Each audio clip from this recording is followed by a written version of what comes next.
ওং নমো ভগবতে বাসুদেবায় নমঃ। নমস্কার বন্ধুরা, নতুন আরেকটি ভিডিওতে আপনাদের সবাইকে স্বাগত জানাই।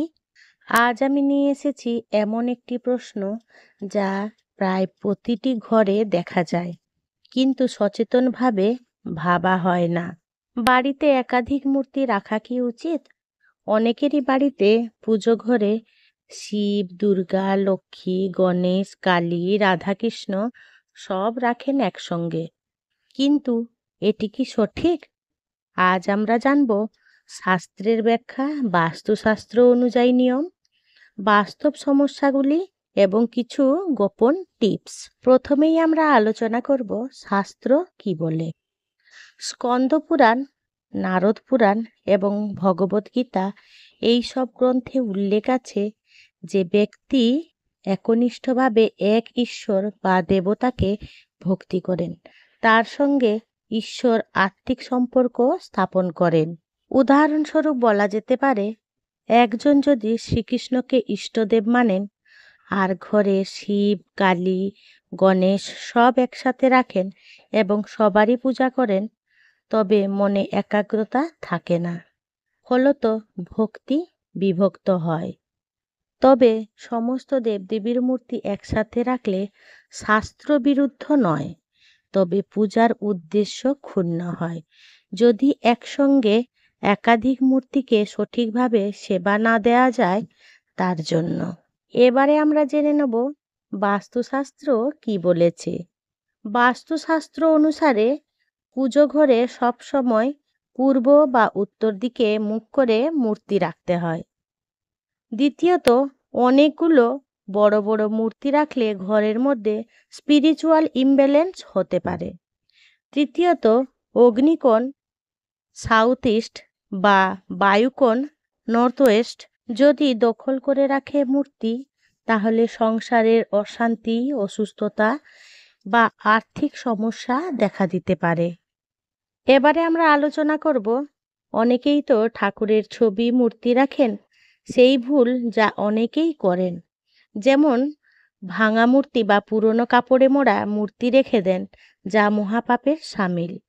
আবার একই ঘরে তামসিক যেমন কালী ও সাত্ত্বিক যেমন লক্ষ্মী শক্তি রাখলে ভারসাম্য হারায়। এবারে জানব, মূর্তি পরিত্যাগ করতে হলে বিধি মেনে গঙ্গা জলে বিসর্জন দিতে হয়। এবারে আমরা জেনে নেব বাস্তব জীবনের অভিজ্ঞতা ও সমস্যা। একজন ভক্ত বলেছিলেন, আমি 5টি মূর্তি রেখেছিলাম ঘরে, দুর্গা, গণেশ, শিব, কালী ও রাধাকৃষ্ণ, কিন্তু পুজো করতে গিয়ে দেখি ঠিকঠাক কিছুই করতে পারছি না। সবার নিয়ম আলাদা, মন বিভক্ত। পরে গুরুদেব বললেন, 1 বা 2 মূর্তি রাখো, বাকি ঠাকুরদের ছবি রাখতে পারো আশীর্বাদ হিসেবে। তখন থেকে অনেক শান্তি। এবারে আমরা জেনে নেব ঠাকুর ঘরে কয় মূর্তি রাখা উচিত।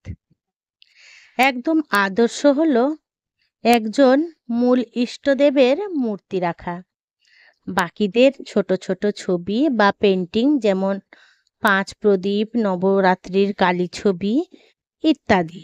আর যদি রাখতেই হয় একাধিক মূর্তি, তবে কি করবেন? একই শৈলীর বা শক্তির দেবতা রাখুন, যেমন বিষ্ণু ও লক্ষ্মী বা শিব ও দুর্গা। প্রত্যেকটির আলাদা আলাদা যত্ন ও পুজো করুন। নিয়মিত ধূপ, প্রদীপ ও জল বদলান। এবারে আমরা শেষ কথাটি জেনে নেব যে ধর্মীয় দৃষ্টিভঙ্গি কি এই ঠাকুর ঘরে বিভিন্ন রকম ছবি বা মূর্তি রাখা নিয়ে। ঈশ্বর সর্বত্রই আছেন, আমরা ভক্তি করি তার প্রতীক রূপে, মূর্তি বা ছবিতে। কিন্তু ভক্তি যদি শুধু সাজিয়ে রাখার জন্য হয় আর পুজো না হয়, তাহলে সেটি অবমাননার সামিল।